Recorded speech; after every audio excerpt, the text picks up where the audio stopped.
La séquence d'ouverture du film de Spielberg est dans l'esprit d'Hergé, inidentifiable, sauf pour les Bruxellois. Une simple rencontre avec Philippe Claus sur la place du jeu de balle dissipe tous les doutes. Nous sommes bien au cœur de Bruxelles, dans les Marolles, une aubaine sans prix pour l'échevin du tourisme de la ville. C'est pas un film non plus promotionnel, c'est d'abord l'histoire de Tintin, et ça doit rester un rêve pour les petits et les grands, de 7 à 77 ans, comme disait Hergé.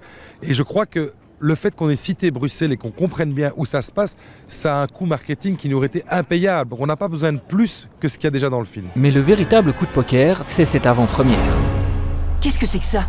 La région a mis le paquet pour que Dupont et Dupont, munis du parchemin, ramènent sans trébucher cette fois le trésor de Rackham-le-Rouge à Bruxelles. Et il a fallu batailler quand même pour que cet événement passe par Bruxelles, parce que quand on a Paris ou Londres comme concurrent pour accueillir un événement comme ça, quand on sait que bon, c'est une réalisation américaine, etc., ça n'a pas été simple. Et donc on est parvenu à faire en sorte que l'événement se déroule à Bruxelles, avec une sorte d'avant-première à Bruxelles. Et il est évident que ça colle aussi à un thème qui identifie la Belgique et Bruxelles, c'est la BD.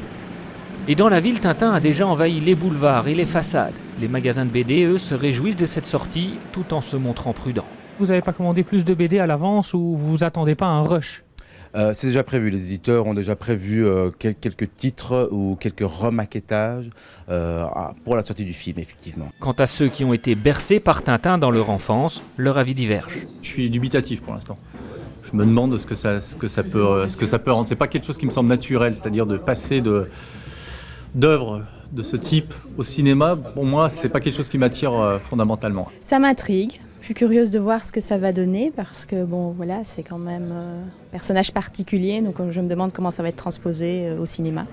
Tintin, le secret de la licorne, va-t-il redonner un énième nouveau souffle à l'œuvre mythique d'Hergé et promouvoir Bruxelles? Le secret pour l'instant est très bien gardé.